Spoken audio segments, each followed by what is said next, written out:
everyone, and welcome to another chapter of reading. So let's get started, shall we? Chapter 10, The House Gaunt.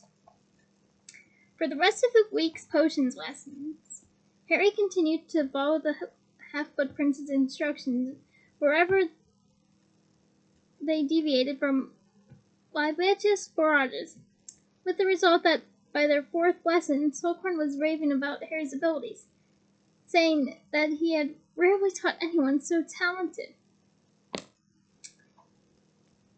Neither Ron nor Hermione was delighted by this. Although Harry had offered to share his book with both of them, Ron had more difficulty deciphering the handwriting than Harry did, and could not keep asking Harry to read it aloud, or it might look suspicious. Hermione, meanwhile, was resolutely plowing on with what she called the official instructions, but becoming increasingly bad-tempered as they yielded poor results from the princes. Harry wondered vaguely who the Half-Blood Prince had been. Oh, new Potterheads, you are gonna probably be shocked when you figure it out. Although the amount of homework they had been given prevented him from reading the whole of his copy of Advanced Potion Making, he had skimmed through it sufficiently to see that there was barely a page on which the prince had not made additional notes, not all of them concerned with potion making. Here and there were directions for what looked like spells that the prince had made up himself.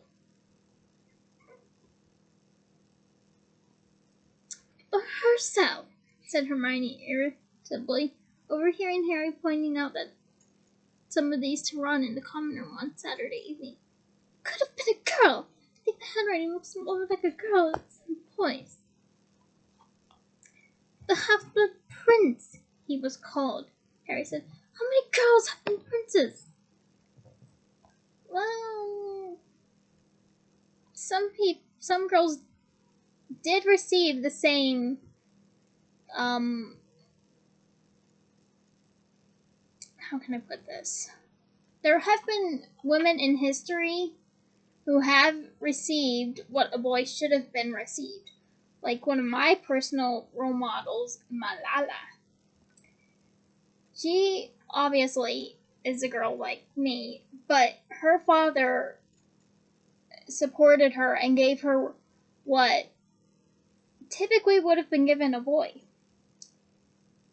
And her story is so empowering. I definitely recommend you check it out. I remember reading it and I was just like so empowered. And the fact she continues to fight for her mission of helping girls in underdeveloped countries to this day is it's just an inspiration. I definitely support the Malala Fund. And if you don't, really consider it. But, going on to Potter. Hermione seemed to have no answer to this. She merely scowled and twitched her essay on the principles of rematerialization away from Ron, who was trying to read it upside down. I can read upside down, but not for a whole chapter, as we worked with Luna.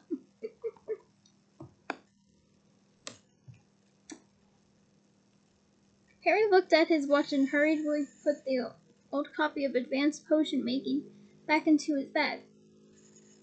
It's 5 to 8. I'd better go. I'll be late for Dumbledore. Woo! Gasped Hermione, looking up at once. Good luck! Oh, wait up! We want to hear what he teaches you. Hope it goes okay, said Ron, and the pair of them watched Harry leave through the portrait hole. Harry proceeded through deserted corridors, though he had to step hastily behind a statue when Professor Trelawney appeared around the corner, muttering to herself as she shuffled a pack of dirty-looking playing cards, reading them as she walked. 2 of spades. Conflict, she murmured as she passed the place where Harry crouched, hidden. 7 of spades. An ill omen. 10 of spades. violence. Knave of spades, a dark young man, possibly troubled, and who dislikes the questioner. She stopped dead, right on the other side of Harry's statue.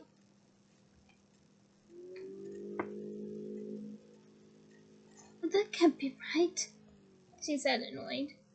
And Harry heard her reshuffling vigorously as she set off again, leaving nothing but a whiff of cooking sherry behind her. Harry waited until he was quite sure she had gone, then hurried off again until he reached the spot in the 7th floor corridor where a single gargoyle stood against the wall. "Acid pops," said Harry, and the gargoyle leapt aside. The wall behind it split apart, and a moving spiral stone case was revealed, onto which Harry stepped, so that he was carried in smooth circles up to the door with the brass knocker that led to Dumbledore's office. Harry knocked. "Come in," said Dumbledore's voice. "Good evening, sir," said Harry, walking into the headmaster's office. Good evening, Harry. Sit down," said Dumbledore, smiling. "I hope you've had an enjoyable first week back at school." "Yes, thanks, sir," said Harry. "You must have been busy. A detention under your belt already."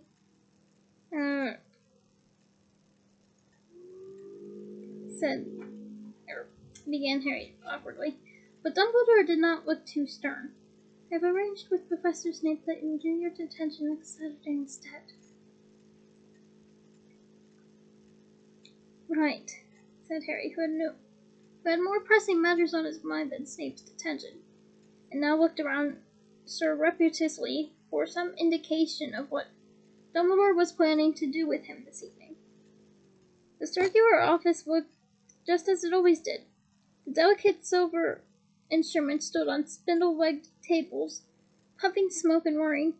Portraits of previous headmasters and headmistresses dozed in their frames, and Dumbledore's magnificent phoenix, Fawkes, stood on his perch behind the door, watching Harry with bright interest. It did not look as though Dumbledore had cleared a space for dueling practice. "So, Harry," said Dumbledore in a business-like voice, "you have been wondering, I am sure, what I have planned for you during the, for want of a better word, lessons?"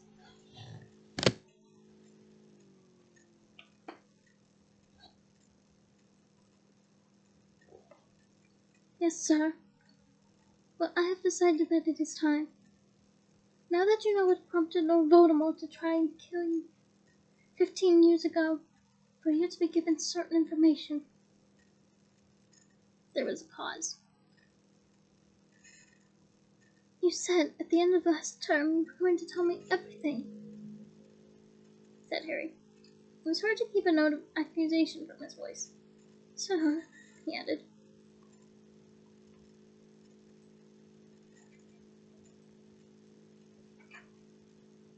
"and so I did," said Dumbledore placidly.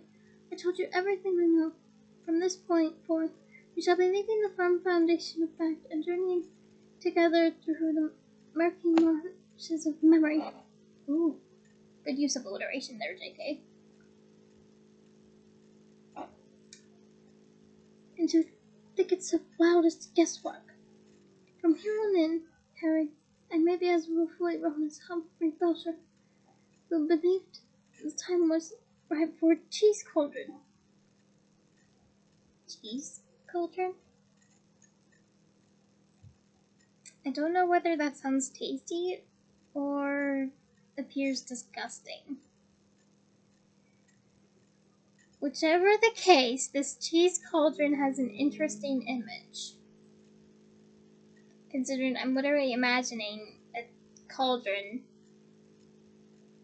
either made out of cheese or a cheese-shaped cauldron. Wait, that doesn't make sense. I'm imagining a cauldron sculpted out of cheese, or a cauldron with cheese in it and it just kind of like, it was melted, so obviously once it melted, it like took the form of the inside of the cauldron, and then okay, you know what, I'm still confused as I was before at this point. Still, a cheese cauldron? On that note, I think I better continue. For your sake and my sanity. But I think you're right, said Harry. Naturally I do. But as I have already proven to you, I make mistakes like the next man. In fact, being, forgive me, rather cleverer than most men, my mistakes tend to be correspondingly huger. Sir, said Harry tentatively, does that mean you're going to tell me? Does what you're going to tell me have anything to do with the prophecy? Will it help me survive?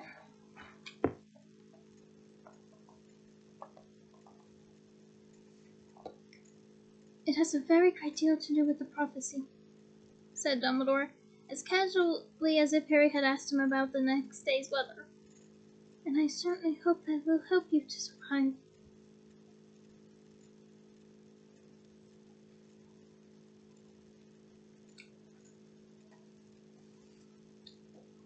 Dumbledore got to his feet and walked around the desk, past Harry, who turned eagerly in his seat to watch Dumbledore bending over the cabinet beside the door.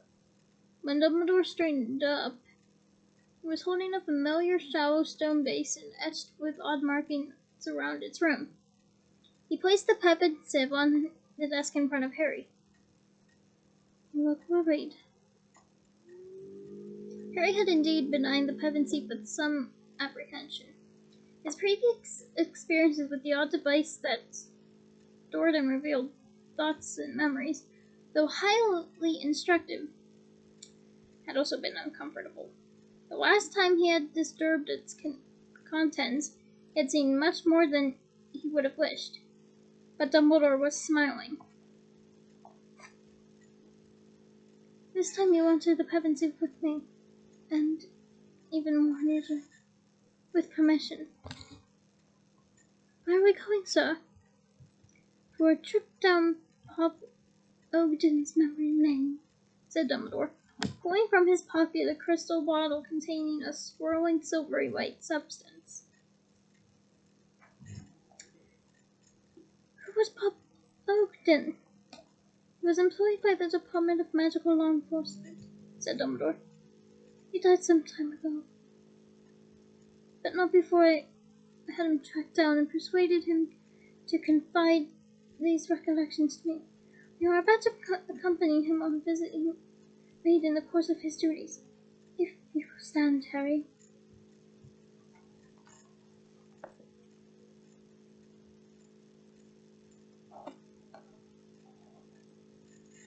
But Dumbledore was having difficulty pulling out the stopper of the crystal bottle. His injured hand seemed stiff and painful. Shall I, sir? No matter, Harry. Dumbledore pointed his wand at the bottle and the cord flew out. Sir, how did you injure your hand?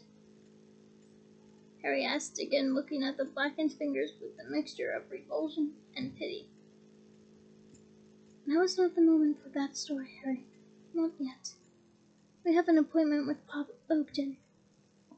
Dumbledore tipped the silvery contents of the bottle into the pepin sieve, where they swirled and shimmered, neither liquid nor gas. After you, said Dumbledore, gesturing toward the bulb. Harry bent forward, took a deep breath, and plunged his face into the silvery substance. Just pretend my book is the pepin sieve.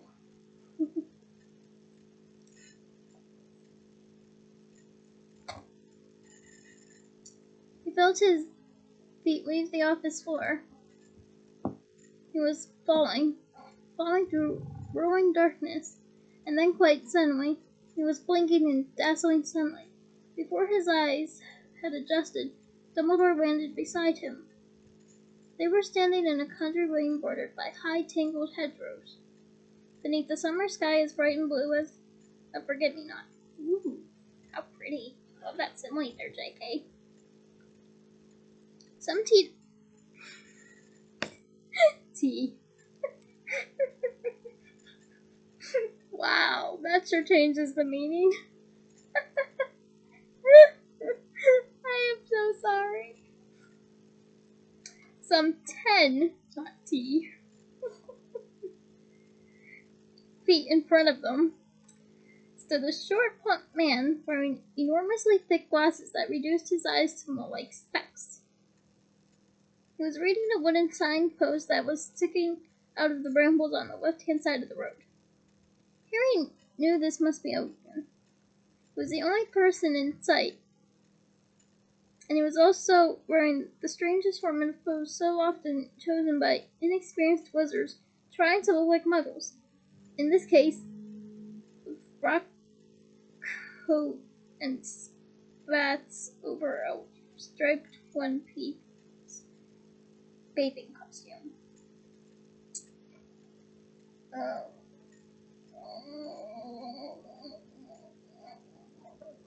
Nope.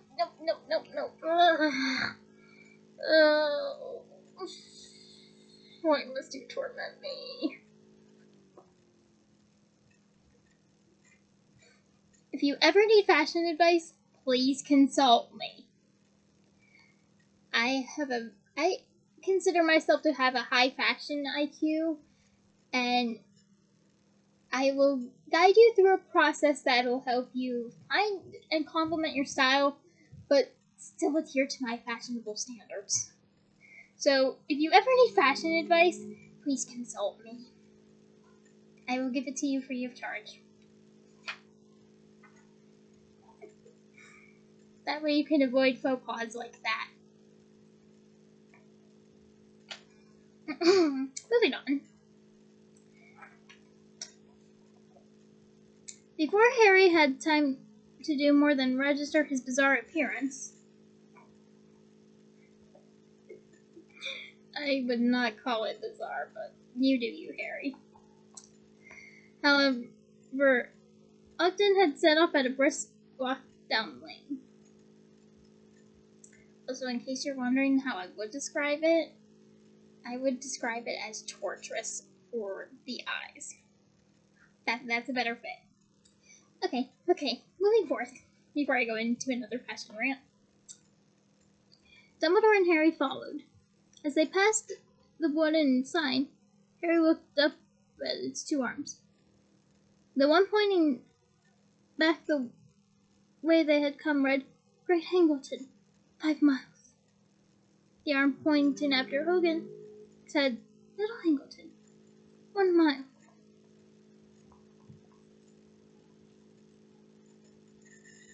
They walked a short way with nothing to see but the hedgerows, the wide blue sky overhead, and the swishing, frock-coated figure ahead. Then the lane curved to the left and fell away, sloping steeply down a hillside, so that they had a sudden, unexpected view of a whole valley laid out in front of them. Harry could see a village, undoubtedly Little Hangleton, nestled between 2 steep hills, its church, and a graveyard clearly visible. Across the valley, set on the opposite hillside, was a handsome manor house surrounded by a wide expanse of velvety green lawn.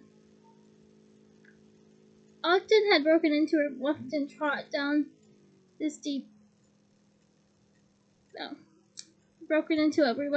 due to the steep downward slope.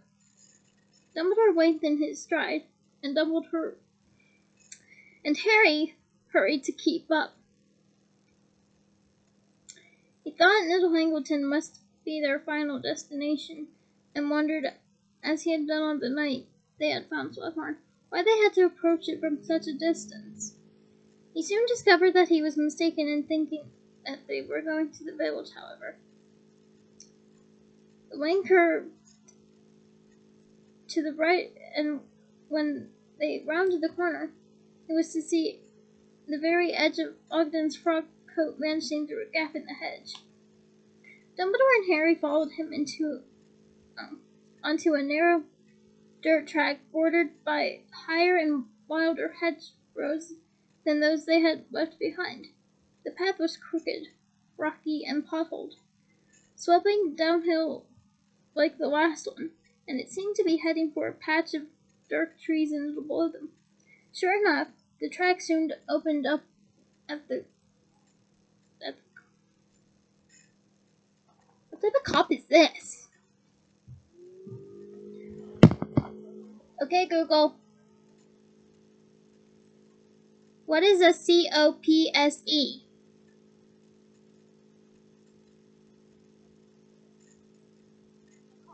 Small group of trees or bushes growing closely together. It's often used interchangeably with coppice, which refers to an area of trees or shrubs that are periodically cut back to the ground. This traditional woodland management practice encourages new shoots to grow from the stump, making the growth thicker and providing material for various uses like fuel or hurdles. In essence, a copse is a dense thicket of smaller trees or shrubs. Okay then. I never came across that meaning of cops because I'm used to the COPS. Also affectionately known as bobbies. But really though, I never heard of that type of cops before, so I got curious. Admit it, you love my Google Assistant as much as I do. Moving forth. And Dumbledore and Harry both came to a halt behind Ogden, who had stopped and drawn his wand. Despite the cloudless sky, the old trees ahead cast deep, dark, cool shadows, and it was a few seconds before Harry's eyes discerned the building half hidden amongst the tangle of trunks. It seemed to him a very strange location to choose for a house, or else an odd decision to leave trees growing nearby, blocking all light and the view of the valley below. He wondered whether it was inhabited. Its walls were mossy and so many tiles had fallen off the roof that the rafters were visible in places. Nettles grew all around it, their tips just reaching the windows, which were tiny and thick with grime. Just as he had concluded that nobody could possibly live there, however, one of the windows was thrown open with a clatter, and a thin trickle of steam or smoke issued from it, as though somebody was cooking. Ogden moved forward quietly, and it seemed to Harry rather cautiously.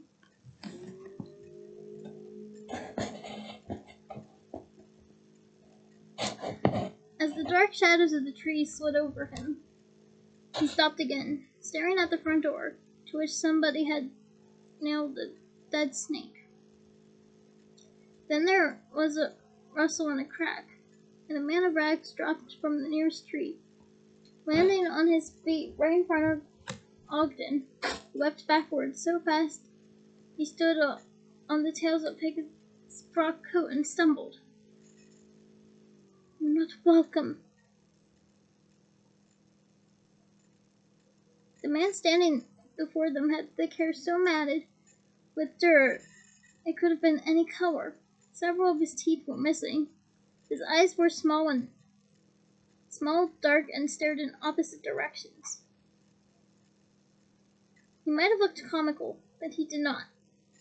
The effect was frightening, and Harry could not blame Ogden for backing away several more paces before he spoke.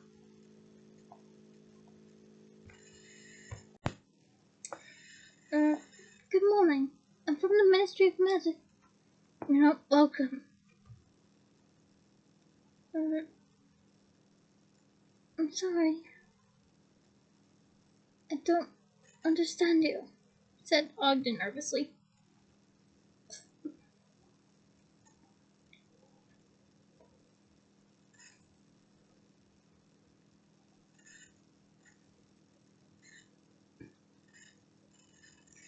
Harry thought Ogden was being extremely dim, the stranger making himself very clear in Harry's opinion, particularly as he was brandishing a wand in one hand and a short and rather bloody knife in the other.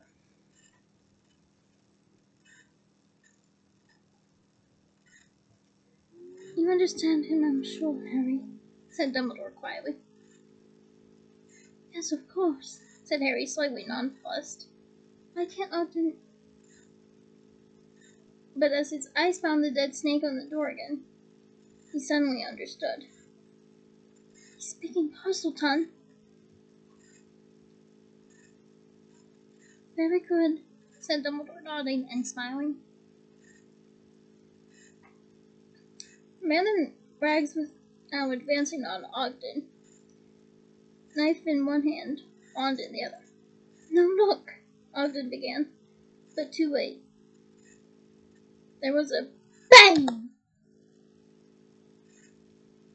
and Ogden was on the ground, clutching his nose, while a nasty yellowish goose squirted from between his fingers.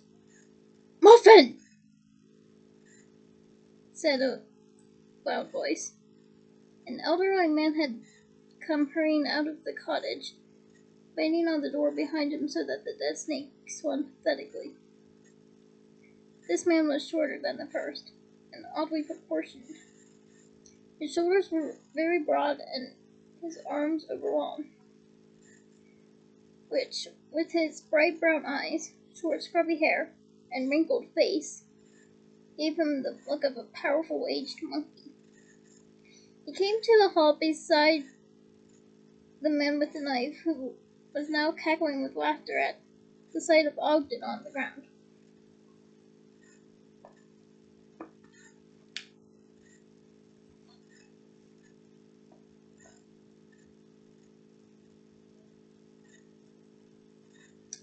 Ministry, is it? Said the older man, looking down at Ogden. Correct, said Ogden angrily, dabbing his face. And you, I take it, are Mr. Gaunt? Try, said Gaunt. Got you in the face, did he? Yes, he did, snapped Ogden. Should have made your presence known, shouldn't you?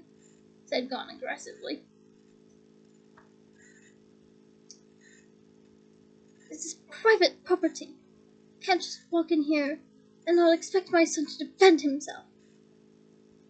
Defend himself against what, man? Said Ogden, clambering back to his feet. Busybodies, intruders, muggles and filth. Ogden pointed his wand at his own nose, which was still issuing large amounts of what looked like yellow pus, and the flow stopped at once. Mr. Goff spoke out of the corner of his mouth to Morphin. Get in the house. Don't argue. This time, ready for it, Harry recognized Parselton. Even while he could understand what was being said, he distinguished the weird hissing noise that was all Ogden could hear. Mind you, I'm reading it as actual dialogue so you can understand it, rather than me just randomly going for the reading. I hope you enjoy it. As well as my voices for Mr. Gaunt, Morphin, and Mr. Ogden. They're not really in the films, so I have to use my imagination. Again, I hope you like them.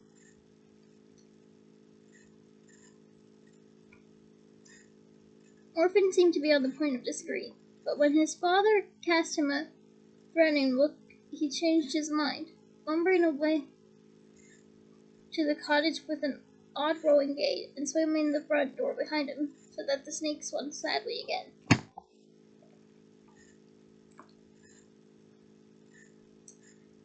It's your son I'm here to see, Mr. Gaunt, said Ogden as he mopped the last of the pus from the front of his coat.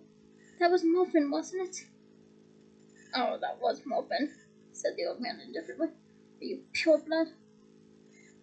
He asked, suddenly aggressive.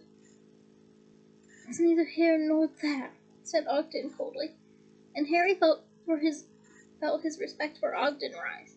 Apparently felt that rather differently. He squinted into Ogden's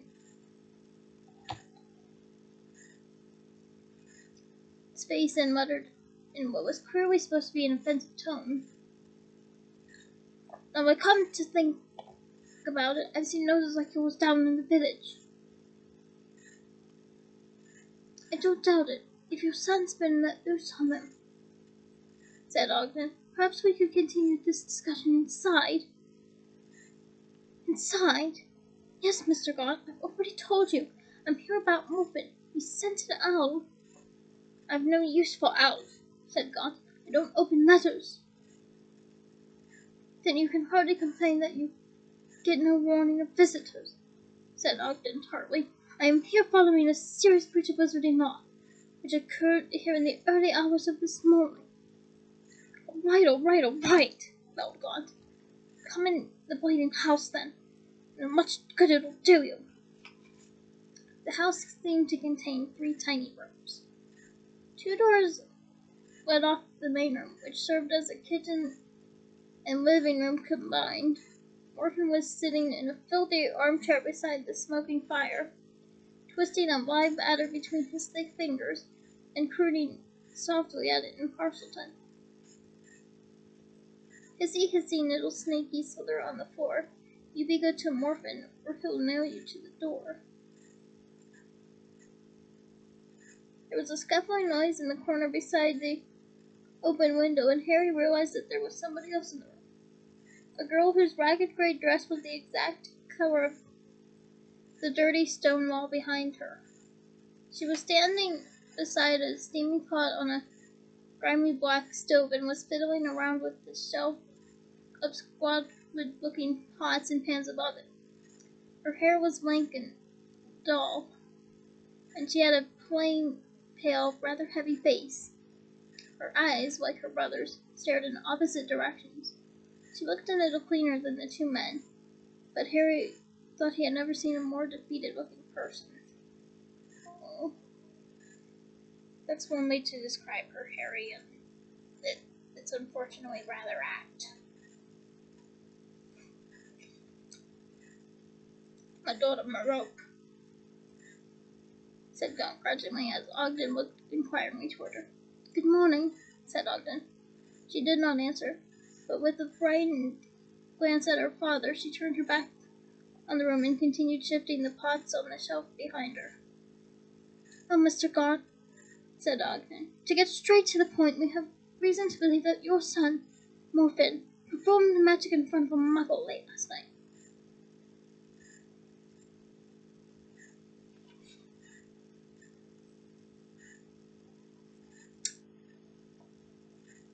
There was a deafening clang. Rope had dropped one of the pots.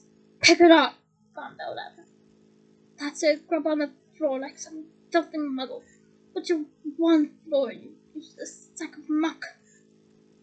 Mr. Gaunt, please, said Ogden in a shocked voice, as Murrow, who had already picked up the pot, flushed blotchily scarlet, lost her grip on the pot again, drew her wand shakily from her pocket, pointed it at the pot, and muttered a hasty, inaudible spell that caused the pot to shoot across the floor away from her, hit the opposite wall, and crack in 2. Morphin let out a mad cackle of laughter. God screamed. Well, I'm not going to scream, but I am going to enunciate. Mend it, you pointless lump! Mend it!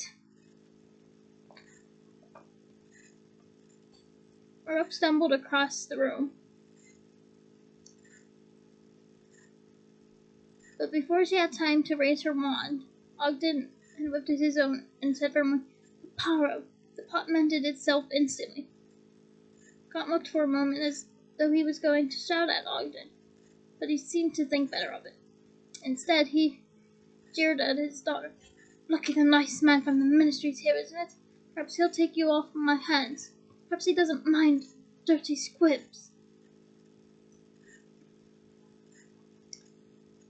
Without looking at anybody or thanking Ogden, Moreau picked up the pot and returned it, hands trembling, to its shelf.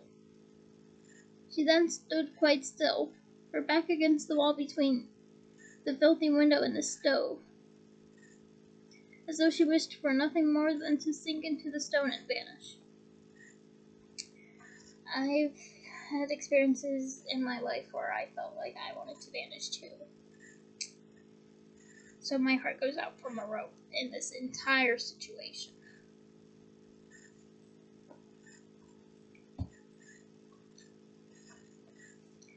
Mr. Khan, Ogden began again, as I've said, the reason for my visit. I've heard you the first time, snapped Gaunt. And so what? Morphin gave a muffled bit of what was coming to him. What about it, then? Morphin has broken wizarding law, said Ogden sternly. Morphin has broken wizarding law, Gaunt imitated Ogden's voice, making it pompous and saying so. Morphin cackled again. He taught a filthy muggle a lesson. It's illegal now, is it?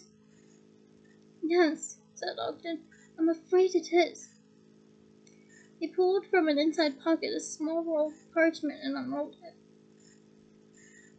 What's that, then? His sentence? Said Gaunt, his voice rising angrily. Is it a summons to the ministry for a hearing? Summons? Summons? Who do you think you are summoning my son anywhere? I'm the head of the magical law enforcement squad. I don't know if I mentioned law, but I'm going to reread it anyway, just to make sure. I'm the head of the magical law enforcement squad, said Ogden. And you think we're scum, do you? Screamed Gaunt, advancing on Ogden now, with a dirty yellow-nailed finger pointing at his chest. Scum who will come running when the ministry tells him to? Do you know who you're talking to, you filthy little mudblood, do you? I was under the impression that I was speaking to Mr. Gaunt, said Ogden, looking weary, but standing his ground. That's right, roared Gaunt. For a moment Harry thought Gaunt was making an obscene hand gesture, but then realized that he was showing Ogden the ugly black stone ring he was wearing on his middle finger, waving it before Ogden's eyes. Say this, know what it is, know where it came from. Centuries it's been in our family, that's how far back we go, and pure blood all the way. Know how much I've been offered for this, with the Perel coat of arms engraved on the stone? I've really no idea, said Ogden, blinking as the ring sailed within an inch of his nose. And it's quite beside the point, Mr. Gaunt. Your son has committed. With a howl of rage, Gaunt ran toward his daughter. For a split second, Harry thought he was going to throttle her as his hand flew her throat. Next moment, he was dragging her toward Ogden by a gold chain around her neck. Say this? He bellowed at Ogden, shaking a heavy gold locket at him while Merope spluttered and gasped for breath. Again, I really sympathize with Merope in this entire situation. I feel I cannot stress it enough. I see it, said Ogden hastily. Slytherins, yelled Gaunt. Salazar Slytherins. His last living descendants. What do you say to that, eh? Mr. Gaunt, your daughter, said Ogden in alarm, but Gaunt had already released Merope. She staggered away from him, back to her corner, massaging her neck and gulping for air. So, said Gaunt triumphantly, as though he had just proved a complicated point beyond all possible dispute, don't you go talking to us as if we're dirt on your generation of purebloods.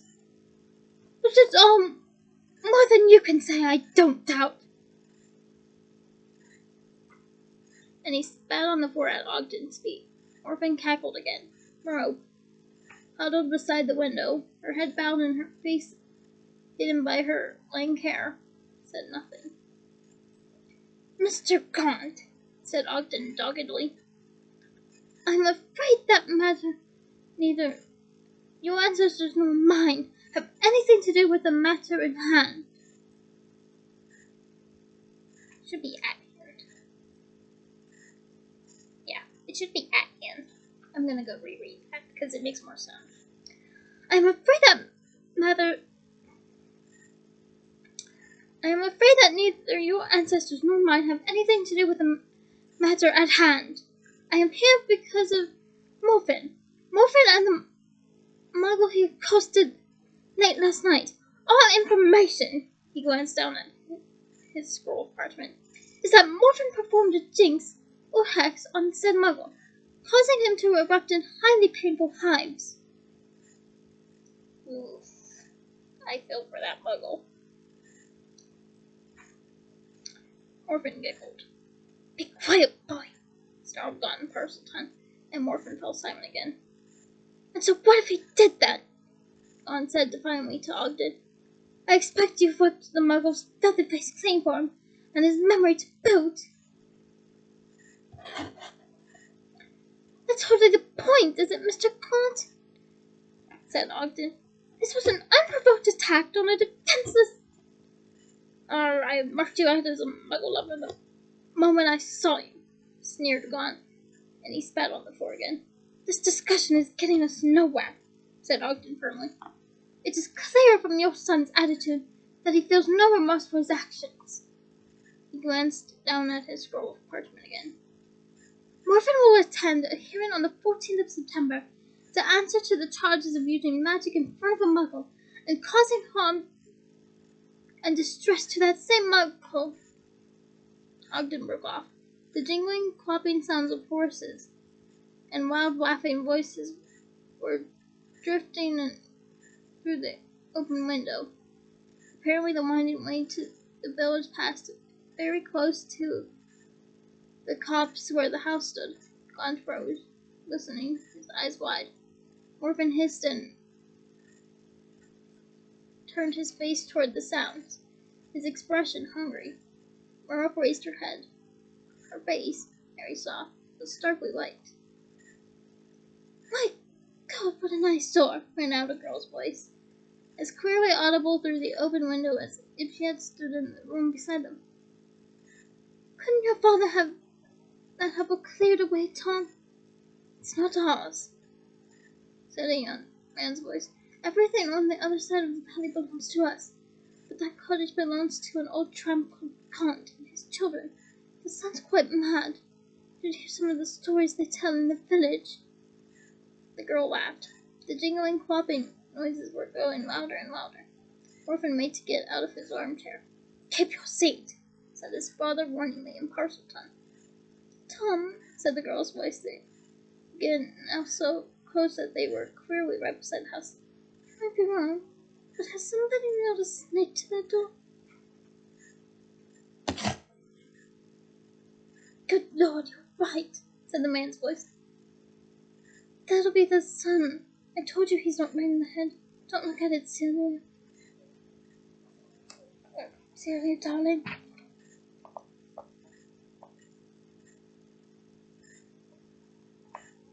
The jingling and clopping sounds were now growing fainter again. Darling, he whispered in Morphin to Parselton, looking at his sister. Darling, he called her. So we won't have you anyway. Her robe was so white, Harry felt sure she was going to faint. What's that? Said Gon sharply, also in Parselton, looking from his son to his daughter. What did you say, Morphin?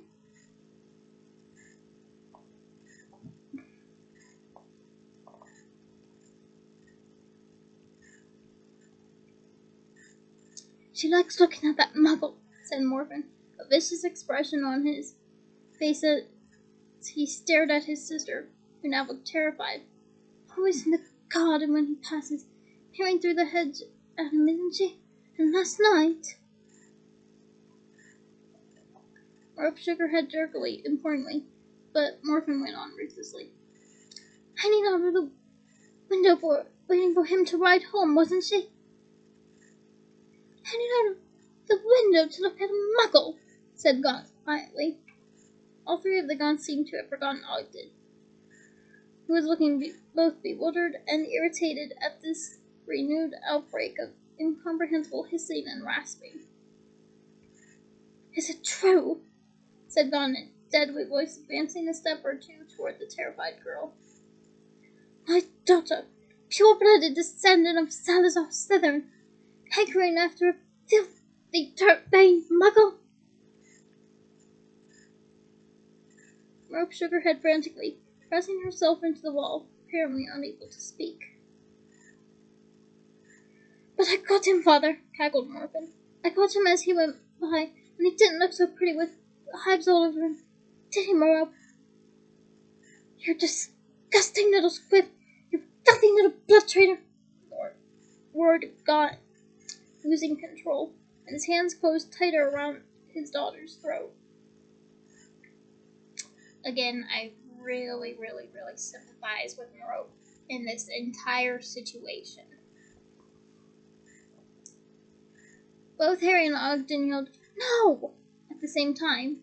Ogden raised his wand and cried, "Relatio!" Gaunt was thrown backward away from his daughter. He tripped over a chair and fell flat on his back. With a roar of rage, Morphin leapt out of his chair and ran at Ogden, brandishing his bloody knife and firing hexes indiscriminately from his wand. Ogden ran for his life. Dumbledore indicated they ought to follow, and Harry obeyed, Rope's screams echoing in his ears. Ogden hurtled up the path and erupted onto the main lane, his arms over his head, where he collided with the glossy chestnut horse ridden by a very handsome, dark-haired young man. Both he and the pretty girl riding beside him on a gray horse roared with laughter at the sight of Ogden, who bounced off the horse's flank and set off again, his frock coat flying from head to foot in dust, running pell-mell up the lane. "I think that'll do, Harry," said Dumbledore. He took Harry by the elbow and tugged. Next moment they were both soaring weightlessly through darkness, until they landed squarely on their feet back in Dumbledore's now lit office.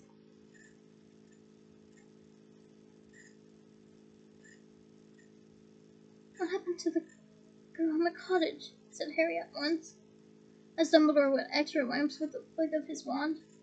"Moreau, or whatever her name was?" "Oh, she survived," said Dumbledore, reseating himself behind his desk, and indicating that Harry should sit down too. Ogden operated back to the Ministry and returned with reinforcements within 15 minutes. Morphin and his father attempted to fight, but both were overpowered, removed from the cottage, and subsequently convicted by the Wizengamot. Morphin, who already had a record of Muggle attacks, was sentenced to 3 years in Azkaban. Marvolo, who had injured several Ministry employees in addition to Ogden, received 6 months. "Marvolo?" Harry repeated wonderingly. "That's right," said Dumbledore, smiling in approval. "I'm glad to see that you're keeping up. That old man was Voldemort's grandfather, yes," said Dumbledore. "Marvolo, his son Morphin, and his daughter Moreau were the last of the Cons, a very ancient wizarding family, noted for a vein of instability and violence that flourished through the generations, due to their habit of marrying their own cousins." Ugh.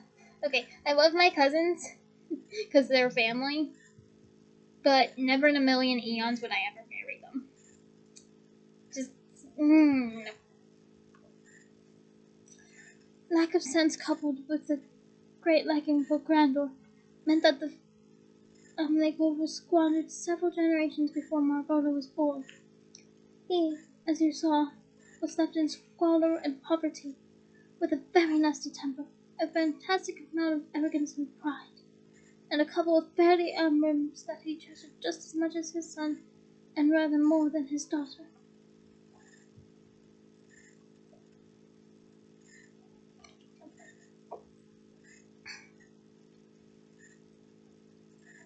"So, Moreau," said Harry, leaning forward in his chair and staring at Dumbledore. "So Moreau was...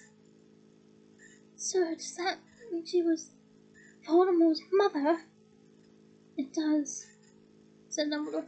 "And it so happens that we also had a glimpse of Voldemort's father. I wonder whether you noticed the Muggle Morphin attacked the man on the horse." "Very good indeed," said Dumbledore, beaming. "Yes, that was Tom Riddle Senior, the handsome Muggle who used to go riding past the Gaunt Cottage and for whom Lord God cherished a secret burning passion.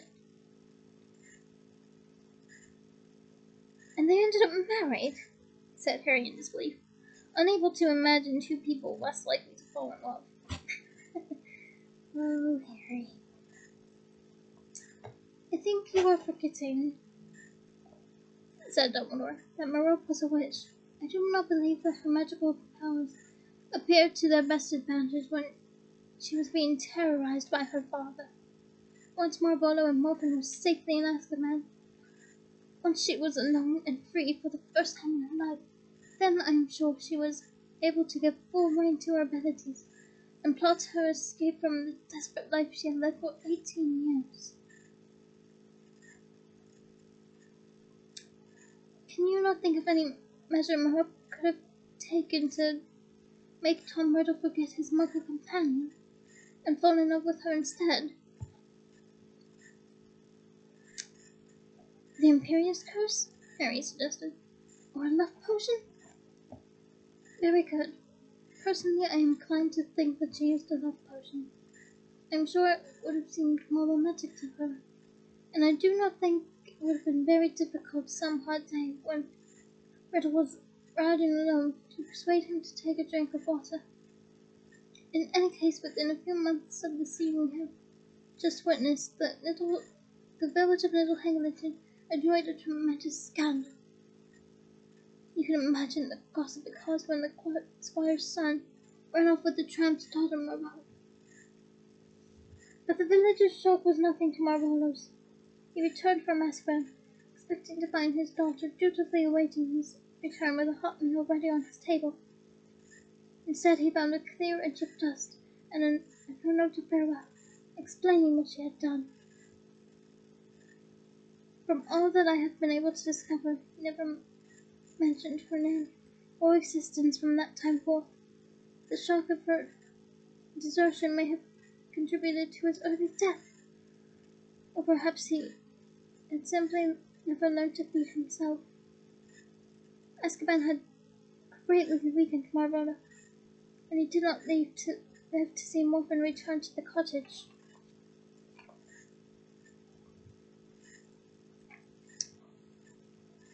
And Merope, she died, didn't she?